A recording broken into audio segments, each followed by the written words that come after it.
السلام علیکم۔ آج ہم جانیں گے ابراہیم علیہ السلام کے بارے میں۔ ابراہیم علیہ السلام کو خلیل اللہ کا لقب ملا تھا، اللہ کا دوست۔ مشہور شہر بابل میں پیدا ہوئے۔ ابراہیم علیہ السلام کے باپ بتوں کو تراش کر بیچتے تھے اور خود بھی بتوں کی عبادت کرتے تھے۔ ابراہیم علیہ السلام نے اپنے باپ اور اپنی قوم سے فرمایا، تم کس کی عبادت کرتے ہو؟ وہ کہنے لگے، بتوں کی۔ ابراہیم علیہ السلام نے فرمایا، جب تم بتوں کو پکارتے ہو تو کیا وہ سنتے بھی ہیں یا وہ تمہیں کوئی نفع اور نقصان بھی پہنچا سکتے ہیں؟ تو لوگوں نے کہا، یہ ہم کچھ نہیں جانتے، ہم نے تو اپنے باپ داداؤں کو اسی طرح کرتے پایا ہے۔ اللہ نے ابراہیم علیہ السلام کو کم عمر میں ہی ہدایت دے دی تھی، اس لیے ابراہیم علیہ السلام نے کبھی ایک لمحے کے لیے بھی بتوں کی عبادت نہیں کی تھی۔ ابراہیم علیہ السلام نے اپنے باپ کو سمجھانے کی بہت کوشش کری اور فرمایا، ابا، مجھے ایسا علم ملا ہے جو آپ کو نہیں ملا، اس لیے میرے ساتھ ہو جائیے، میں آپ کو سیدھا راستہ دکھاؤں گا۔ ابا، شیطان کی عبادت نہ کیجیے، بے شک شیطان اللہ کا نافرمان ہے۔ ابا، مجھے ڈر لگتا ہے کہ آپ کو اللہ کا عذاب نہ آ پکڑے، کہ آپ شیطان کے ساتھی نہ ہو جائیں۔ ان کے باپ نے جواب دیا، اے ابراہیم، کیا تو میرے معبودوں سے پھرا ہوا ہے؟ اگر تو باز نہ آیا تو میں تجھے سنسار کر دوں گا، تو مجھ سے دور چلا جا اور کبھی نظر نہ آئے۔ ابراہیم علیہ السلام نے اپنے باپ سے فرمایا، آپ پر سلامتی ہو، میں اپنے رب سے آپ کے لیے بخشش طلب کرتا رہوں گا۔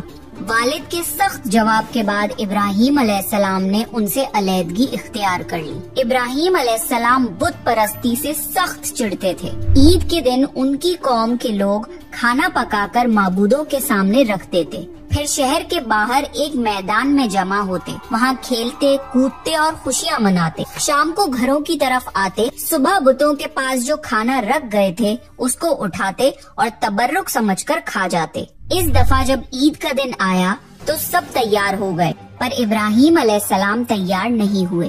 وہ لوگ جانے سے پہلے ابراہیم علیہ السلام کے پاس آئے اور پوچھا، کیا آپ ہمارے ساتھ نہیں جائیں گے؟ ابراہیم علیہ السلام نے آسمان کی طرف نگاہ کی اور فرمایا، میں بیمار ہوں۔ وہ لوگ ابراہیم علیہ السلام کو چھوڑ کر چلے گئے۔ پھر ابراہیم علیہ السلام ان بتوں کے پاس گئے، دیکھا کہ ان کے سامنے کھانا پڑا ہے اور ان بتوں نے اس کھانے کو چھوا تک نہ تھا۔ ابراہیم علیہ السلام نے انہیں مخاطب کر کے کہا، یہ اتنا کھانا تمہارے سامنے پڑا ہے، تم اس کو کھاتے کیوں نہیں؟ تمہیں کیا ہو گیا ہے کہ بات تک نہیں کرتے؟ پھر پوری طاقت سے کلہاڑا مار کر ان کے ٹکڑے ٹکڑے کر دیے، لیکن بڑے بت کو چھوڑ دیا۔ تمام چھوٹے بتوں کو توڑ کر کلہاڑا اس بڑے بت کے کندھے پر رکھ دیا۔ لوگ جب واپس لوٹے تو حیران رہ گئے کہ یہ کیسے ہو گیا۔ قوم کے لوگوں نے مشورہ کیا کہ سب کو جمع کرو اور ابراہیم کو بلاؤ اور اسے سزا دو۔ سب جمع ہو گئے اور ابراہیم علیہ السلام سے بولا گیا، اے ابراہیم، ہمارے بتوں کے ساتھ یہ حرکت تم نے کی ہے؟ ابراہیم علیہ السلام نے جواب دیا، یہ کام تو اس بڑے بت کا ہے، مجھ سے کیوں پوچھتے ہو؟ تم اپنے معبودوں سے کیوں نہیں پوچھ لیتے کہ ان کے ٹکڑے ٹکڑے کس نے اڑائے ہیں؟ ابراہیم علیہ السلام کی یہ بات سن کر وہ سب سوچ میں پڑ گئے۔ پھر کہا، اے ابراہیم، کیا تمہیں علم نہیں کہ یہ بول نہیں سکتے؟ اب ابراہیم علیہ السلام نے فرمایا، تم اللہ کے سوا ان کی عبادت کیوں کرتے ہو جو تمہیں کچھ بھی نفع نہ دے سکیں اور نہ ہی نقصان پہنچا سکیں؟ تعجب ہے تم پر اور ان پر بھی جن کو تم اللہ کے سوا پکارتے ہو۔ تم ان کی پوجا کرتے ہو جن کو تم خود اپنے ہاتھوں سے تراشتے ہو۔ کیا تم میں بالکل عقل نہیں؟ لیکن سب کچھ سمجھنے کے بعد بھی وہ لوگ اپنے کفر پر ڈٹے رہے اور ابراہیم علیہ السلام کو سزا دینے کا فیصلہ کر لیا۔ پھر ان لوگوں نے ایک میدان میں کئی دن تک خوب ساری لکڑیاں جمع کی اور اس میں آگ لگا دی۔ جب آگ خوب بھڑک اٹھی تو انہوں نے ابراہیم علیہ السلام کو رسیوں سے باندھ کر اس آگ میں ڈال دیا۔ اس وقت ابراہیم علیہ السلام نے یہ دعا پڑھی، حسبنا اللہ و نعم الوکیل، میرے لیے اللہ کافی ہے اور وہی بہترین کارساز ہے۔ اللہ نے آگ سے فرمایا، اے آگ، ابراہیم پر ٹھنڈی ہو جا اور سلامتی والی ہو جا۔ چنانچہ جب ابراہیم علیہ السلام کو آگ میں ڈالا گیا تو وہ ٹھنڈی ہو گئی۔ آگ بھی اللہ کے حکم کے بغیر نہیں جلا سکتی، اس لیے